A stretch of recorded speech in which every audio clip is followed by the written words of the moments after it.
Nous sommes de retour dans le live de TV Cinéma. Merci beaucoup à vous si vous nous rejoignez. Comme convenu, comme promis, on suit les tout premiers échanges à la Bourse de Paris dans Chronocac avec Antoine Quesada. Antoine qui est formateur et coach chez AQTS.fr. Bonjour Antoine. Bonjour. Bonjour, il est 9h03, la bourse vient d'ouvrir en repli, très certainement lié aux incertitudes qui entourent le conflit en Ukraine, probablement aussi parce que ce matin, l'armée russe a tiré une roquette sur la plus grande centrale nucléaire d'Europe qui se trouve en Ukraine. Du coup, le CAC dévisse à l'ouverture, il a franchi à la baisse le niveau des 6389 dont vous nous parliez régulièrement, qui marquait, je dirais, la fin de la tendance haussière long terme qui était observée sur le CAC ces derniers mois. Antoine, quels sont les niveaux de support qu'il faut avoir en tête aujourd'hui et dans les prochains jours ? Eh bien, j'en parle depuis plusieurs semaines de cette fameuse figure de retournement à la baisse qui est une épaule tête-épaule, dont la ligne de coup passait par les 6755 points qu'on a cassé la semaine dernière et sur laquelle on a fait un pullback presque parfait. Et je dirais même que c'est un cas d'école, ce qui se passe graphiquement parlant. Tristement fiable, malheureusement. On aurait préféré que l'actualité ne prenne pas cette direction. Absolument, mais bon, le graphique confirme évidemment les fondamentaux tels qu'ils se produisent. Et donc la semaine dernière, nous étions justement en phase de pullback sur cette ligne de coup des 6755 points. Et ça a été un pullback parfait. Et depuis donc cette semaine, on a baissé naturellement. Et surtout, on a cassé. Alors, le support de long terme, d'après ma définition, chacun peut avoir des interprétations. Beaucoup d'analyses techniques ont identifié ce point-là comme étant clé. Ouais. Tout à fait. Moi, je l'avais matérialisé déjà depuis plus d'un mois, je pense.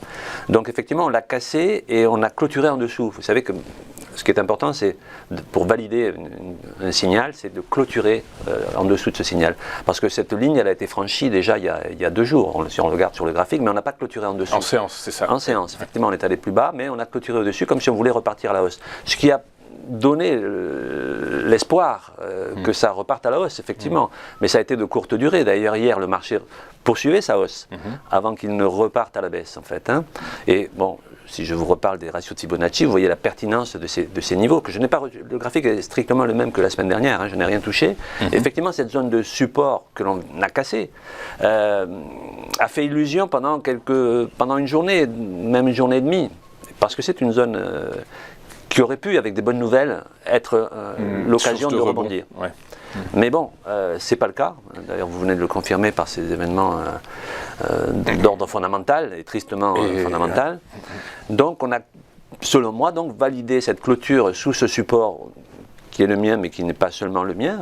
Donc là, théoriquement, la figure chartiste d'épaule tête-épaule, puisqu'il faut le dire, le fait de passer sous les 61,8% de potentiel de baisse, là, on se dirige vers les 100%. Les 100%, si vous regardez le graphique, c'est 6125 points. Donc c'est le prochain support à avoir en tête. C'est le prochain, alors support, il y a sans doute des petits supports intermédiaires, mais dans ce genre de configuration, quand on casse les 61,8, en général, on va vers les 100%. On va vers les 100%, alors pas forcément aujourd'hui, on est quand même qu'on est déjà à moins 1,32%, on est à 6297 points déjà. On a perdu plus d'une centaine de points une centaine de points par rapport à hier.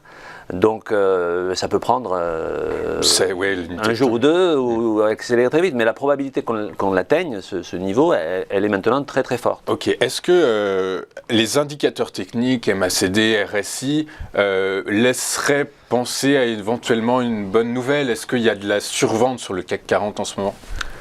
Alors cette notion de survente, je veux dire, je le dis souvent, il n'y a pas de limite à la survente. Sur un indicateur, on peut être en zone de survente et rester en survente indéfiniment, et le marché peut continuer à baisser.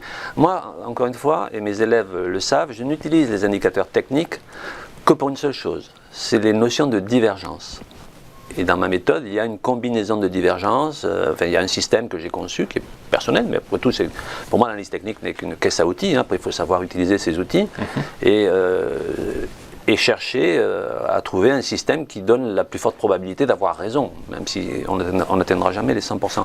Donc pour répondre à votre question, on peut parfaitement être en survente, et c'est le cas du stochastique, et le RSI, moi j'utilise le RSI, mais mon indicateur principal c'est le stochastique 1435 que vous avez là. Effectivement, il est en zone de survente, c'est-à-dire qu'il est en dessous de la zone des 20, puisque dans une graduation qui va de 0 à 100, on est en dessous de la zone des 20, mais encore une fois, on peut rester en dessous de la zone des 20 et continuer à descendre pendant un mois. Il n'y a pas de limite. Et croire que parce qu'on est en survente, il faut acheter, c'est la pire des erreurs qu'on commet quand on est parfaitement débutant et qu'on croit que les indicateurs techniques servent à ça. Ils ne servent pas à ça. Un indicateur, comme son nom l'indique, il donne une information. Après, à vous de l'intégrer dans une autre analyse, dans une analyse plus complète. Bien entendu. Mais encore une fois, moi, c'est la notion de divergence qui m'importe. Et c'est pour ça que j'étais aussi féru de cette figure en épaule, tête épaule, dont je parle avant même la fin de la deuxième épaule. Je vous parlais déjà de cette ligne de cours. Oui, c'est bien. C'est vrai. Donc, du coup, Antoine. Pourquoi ? Parce que j'ai des éléments, effectivement, autres que simplement les indicateurs qui me permettaient d'avoir cette forte probabilité. Encore une fois, qui n'est pas une science exacte, mais qui est en tout cas qui est vérifiée. Oui, bon, donc, du coup, le plus souvent, et encore une fois, tristement, ça montre bien que les fondamentaux et le technique sont intimement liés. Intimement, Antoine, intimement. Merci beaucoup, Antoine, d'avoir été avec nous. Donc, c'est bien les 6125 qui est le prochain gros support à avoir. Disons l'objectif le plus probable maintenant de cette figure. 100% de Fibonacci, retracement 100% à 6125. Merci beaucoup, Antoine, d'avoir été avec nous. Je rappelle que vous êtes formateur et coach chez AcusTS.fr. Je vous souhaite une très bonne séance et je vous dis à la semaine prochaine. Sur Téléfinance, le CAC qui signe un repli de 1,24% à 6299 points. On marque une pause et on se retrouve tout de suite après avec Thomas Andrieux et les Market Movers. A tout de suite sur Téléfinance.